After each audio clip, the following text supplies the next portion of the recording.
Graham Sutherland was very funny too, because he had a photograph like these up here.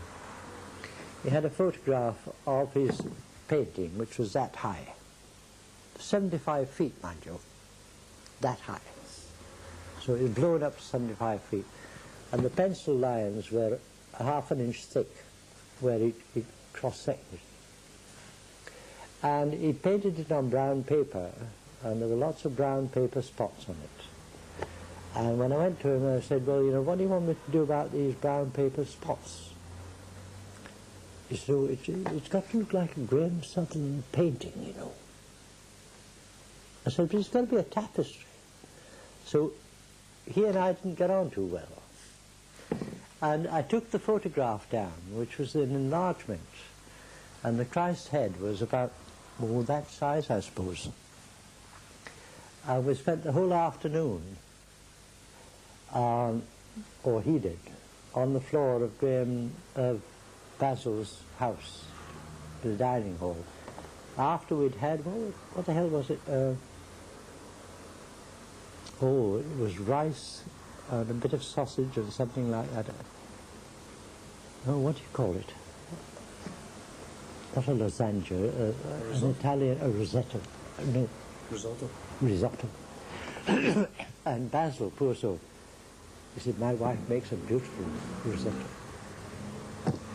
And, you know, at this stage, Basil had just got the cathedral, and it was £2,000 overdrawn. I didn't know where the next penny was coming from, because nobody gave him any commissions, because he had the cathedral, and everybody thought he would be too busy. And the poor soul was absolutely poverty at this stage. However, after this meal that we had, we spent the whole afternoon, Graham Sutherland on the floor with a pencil, trying to draw in the Christ figure, trying to make the head look right. And at the end of the day, he said, oh, you know, I can really only draw on a small scale. I can't draw on a large.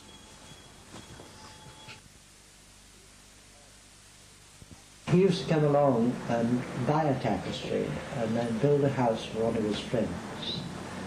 One of the most annoying things, Ryan, was that he bought a tapestry from me for about £300, and then he built a house and he put a wall up to put the tapestry on, and he spent £1,000 on the woodwork as a whole. I didn't like that too much. It's always been the same. I've either been doing tapestries or I've been doing glass. Now, this last 2-3 years, I suppose, it's been glass. Previous 3 years, it was tapestry.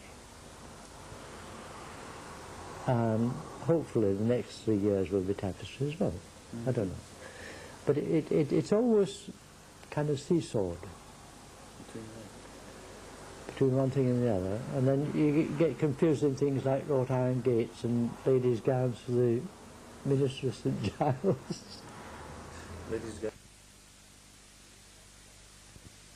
At the time that I've been talking about, this the time of when one built a life, one built a professional life perhaps, one built a very busy academic life. This was all growing, but it was growing on a scaffolding, on a structure that was really not only universally accepted, but seemed to be the pattern that everybody understood.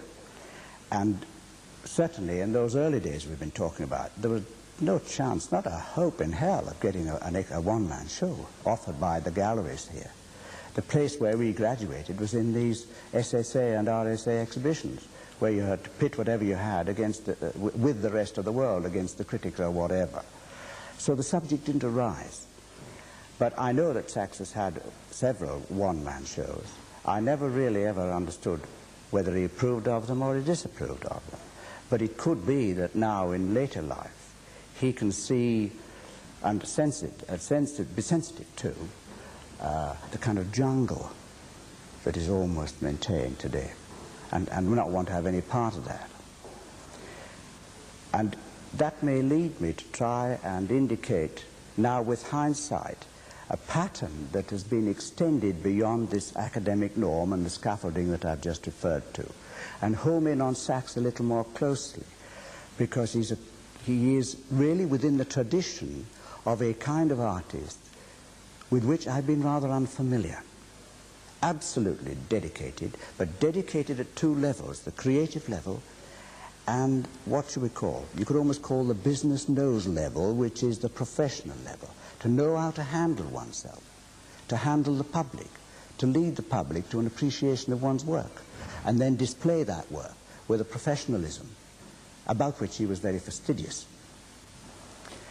Those who were in academic life and maybe inadvertently or consciously becoming Saturday and Sunday painters, who didn't have to depend on a professional or business establishment created by themselves for their livelihood, tended to think differently, perhaps.